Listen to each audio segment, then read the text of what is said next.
ابھی تازہ مسلمان جو ہے وہ اسٹیبلشڈ ہوئے تھے، انہوں نے استقرار پایا تھا، استحکام ملا تھا. ادھر روم کی طاقت جو ہے وہ مسلمانوں کی آپسی خانہ جنگی کی منتظر تھی. اور روایت میں یہ ہے کہ جب امیر شام کا لشکر واپس پہنچا ہے تو پتہ چلا شام کے دروازے تک روم کا لشکر آ گیا تھا کہ یہ آپس میں لڑیں گے، ادھر اٹیک کریں گے اور یہ اسلام ختم ہو جائے گا، مسلمان برباد ہو جائیں گے. تو لہٰذا اصل اسلام کی اور مسلمانوں کی بقا امام حسن کے لیے زیادہ ضروری تھی اپنی ظاہری فتح کے مقابلے میں.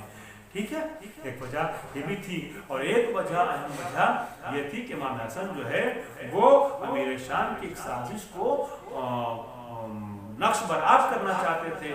جب جنگ دیکھیے امیر شام بھی یہ نہیں چاہتا تھا، وہ یزید جیسا بیوقوف نہیں تھا، فاسق و فاجر کہہ سکتے ہیں چونکہ امام وقت کے مقابلے میں آیا، لیکن یزید جیسا بیوقوف فاسق و فاجر نہیں تھا.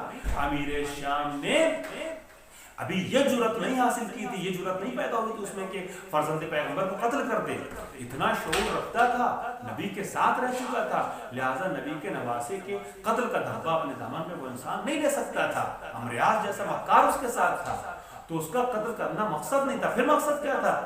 اصل میں تھا یہ کہ فتح مکہ کے موقع پہ رسول اکرم نے سب کو جو گرفتار کیے گئے تھے مکے والے، جس میں یہ امیر شام اور اس کا پورا خاندان شامل تھا، ان کے لیے جملہ فرمایا تھا انتم طلقاء، تم سب کے سب آزاد کردہ ہو، جاؤ تمہیں آزاد کر. یہ آزادی کا ایک احسان تھا جو امام حسن کے جد محترم رسول اکرم نے بنی امیہ کے اوپر کیا تھا اور یہ لیبل لگایا تھا انتم طلقاء کا. امام حسن سے جنگ جب ہوتی اور اس کے بعد جنگ میں چونکہ امام حسن کو قتل کرنا مقصود نہیں تھا، گرفتار کیا جاتا اور گرفتار کر کے پھر یہ معاویہ کے سامنے لایا تھا اور معاویہ آزاد کر کے فتح مکہ کے موقع پر اپنے دامن پہ لگے ہوئے دھبے کو دھو دیتا. امام حسن نے اس کی سازش کو صلح کے ذریعے سے ناکام کرتے ہوئے جناب زینب کبریٰ کو یہ موقع فراہم کر دیا کہ دربار یزید میں یزید کی آنکھوں میں آنکھیں ڈال کر کے سن 61 ہجری میں فرمایا یبن طلقاء، اے میرے بابا کے آزاد کردہ غلام کے بیٹے، تیری کیا مجال ہے اور تیری کیا جرأت ہے جو ہم سے ہم کلام ہو سکتا ہے؟ تو تیرا باپ تو میرے جد کا آزاد کردہ غلام تھا. تو لقا انہی لوگوں کو کہتے ہیں جو جنگ میں گرفتار کر کے لائے جاتے ہیں پھر آزاد کر دیا کرتے غلام. وہ غلامی کا جذبہ تھا امیر شام کے دامن پہ جس کو ہٹانا چاہتا تھا. یہ ساری اور بھی اسباب تھی. اب آ جائیے شرطوں پہ. میں جلدی کچھ شرطیں اس کی گہرائی میں گئے بغیر عرض کر دوں. امام حسن نے جو صلح نامہ تحریر کیا وہاں سے سادہ پیپر آیا تھا دستخط کر کے نشان کی، اس پہ آپ جو ہے وہ شرطیں لکھ دیجیے صلح کی. ٹھیک ہے. اور امام حسن وہ یہ سمجھ رہا تھا کہ جنگ ہوگی اور جنگ وہی سازش کرے گا جو میں نے آپ کو بھی عرض کیا. لیکن امام حسن نے اچھا صلح کا جب پیپر واپس رکھا جائے گا تو کہہ سکے گا کہ ہم نے تو جو ہے وہ صلح کی بھیک مانگی تھی، ہم نیچے دستخط کر کے سادے کاغذ بھیج دی تھی، مگر فرزند رسول نے وہ بھیک نہیں دی. ہم کیا کریں گے جب جنگ پہ آمادہ تھے؟ امام حسن نے اس کی اس سازش کو بھی ناکام کر دیا اور صلح نامے کو قبول کیا. اس پہ شرطیں لکھی ہیں اور شرطیں تحریر کی ہیں. اس میں 5-7 شرطیں بڑی اہم، بڑی اچھی مناسب اور ضروری شرطیں تھیں جس نے امیر شام کے چہرے سے نقاب بھی ہٹائی اور امام حسن کو ان کے مقصد میں کامیابی بھی عطا کی. امام حسن نے جو شرطیں لکھی، پہلی شرط یہ ہے کہ ابھی حکومت امیر شام کے حوالے کی جا رہی ہے اس شرط پر کہ قرآن و سنت پر عمل کیا جائے گا. یہ شرط اسی کو لکھی جائے گی نا جو عمل نہیں کرتا تھا. وہ امام حسن نے بتا دیا، آج بھی 1400 سال کے بعد بھی یہ شرط نامہ موجود ہے صلح نامہ، اور یہ بتا رہا ہے کہ امیر شام جو ہے وہ سفیان کا بیٹا وہ قرآن و سنت پر عمل نہیں کرتا تھا، قرآن و سنت کا مذاق اڑاتا تھا. دوسری شرط یہ ہے کہ حکومت ابھی فی الحال حوالے کی جا رہی ہے مگر یزید کو اپنے بعد وہ حاکم نہیں یا ولی عہد نہیں بنا سکتا ہے. اگر امام حسن زندہ رہے تو حکومت امام کا حق ہے، اگر نہیں رہے تو امام حسین کا حق ہے. مگر معاویہ بن سفیان نے اپنے مرنے سے پہلے یزید کے لیے بیعت کا مطالبہ لوگوں سے کر کے ولی عہد بنا کر کے اس شرط کو پامال کیا جس شرط کو اس نے خود قبول کیا تھا. یہ بھی عرب کے اور انسانیت کے دستور کے خلاف ہے. امام حسن علیہ السلام نے یہ بھی کہا تھا کہ شرطوں میں یہ بات بھی لکھی ہوئی تھی. امام حسن علیہ السلام نے ایک شرط یہ بھی لکھی تھی کہ جو دارابجد کا وہ ہے کیا بولتے ہیں ٹیکس ہے وہ ہم کو دیا جائے گا، ہمارے پاس دلایا جائے گا.